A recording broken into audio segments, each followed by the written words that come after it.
poser question boo xam ne nii comme lam lañ doon wax mooy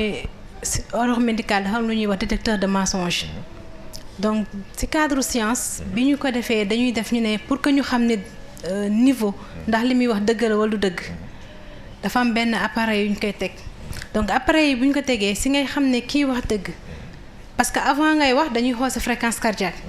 instant bi ngay wax ñu xool sa fréquence cardiaque donc ñu ne foofu la ñuy xamee ki nga xam ne wax na dëgg wala waxul dëgg parce que bu fekkee nekkul di wax dëgg fréquence cardiaque am dafay supérieur ak fréquence cardiaque normale am mu ne waaye ba léegi mënuñu ci sukkandu ba mu jeex parce que ki nga xam ne dafa tàmm wax lu dëgg moom bu ñëwee buy waxee bu waxul lu dëgg fréquence cardiaque am du adapté wu. exactement day normal donc scientifiquement tey mu ñu posé waat question pour xam.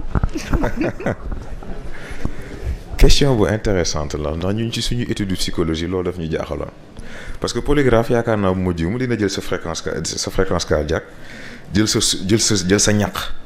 jël sa mouvement auriculaire et pourtant nit dana yar boppam ci miin machine bi façon boo xam ni bu ko ne lii laa bëgg mu feeñ ni mooy dëgg loolay feeñ mais gis nga loolu façon yar sa bopp la ndax respiration rek effet bi mën a am ci nit c'est extraordinaire ci cadre médecine sax loolu miin nañ ko ci cadre sport encore plus mais gis nga nag léegi connexion boobu entre xel mi ak yaram bi pour mën a joxe ordre boobu ba pare respecter ko travail la parce que nañ waxante dëgg nit li mu gën a mën a adapté wu mooy stimulus par rapport ak léegi stimulus bi ngay jox sa yaram ni nga koy entraîner à ce que mais am na rythme de respiration boo xam ne boo ko xasee ba jël sa oxygénation yaram dafay yokk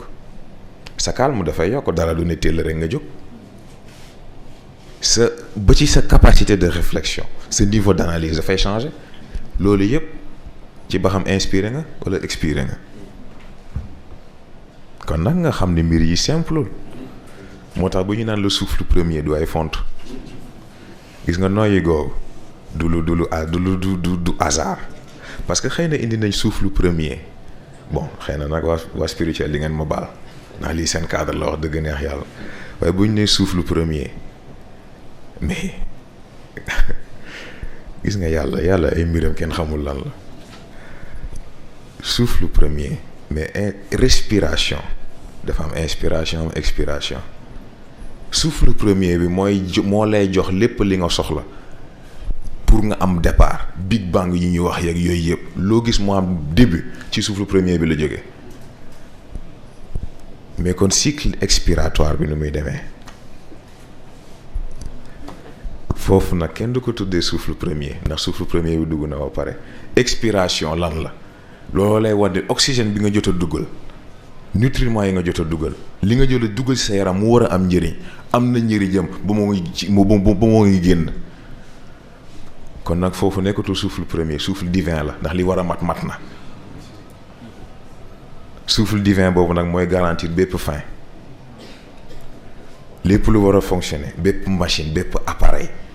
bépp fonctionnement bu war a am ci création bi ci kaw ba ci suuf waaye yamu fa li waroon am te amul li yàlla bind te indiwu ko li mu bind te joxewu ko li mu bindagul ak li mu bëggul mu am yépp loolu yëpp ci lii la dépendre kon nag bu ñu jëlee cycle bu compliqué nii ak li mu aju yëpp ñu ko denc ko ci dëndu nit nga war a xam ni kon nit tuutiwul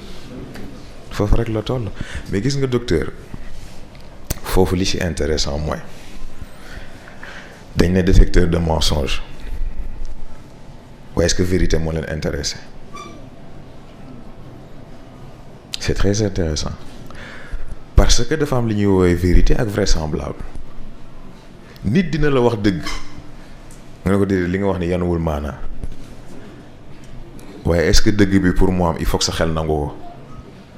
moo tax nit dina la wax dëgg doo ko gëm fekk ne loolu la demee nit wax looloo xam ni tey ji boo ko xalaatee wax dëgg neex yàlla lu logique la fekk yàlla xam na ne moom xëpp na loolu ko neex moo tax foofu tamit angle bu jar a étudier la ñoo ngi wax détecteur de mensonge waaye est-ce que vérité bi intéressé na leen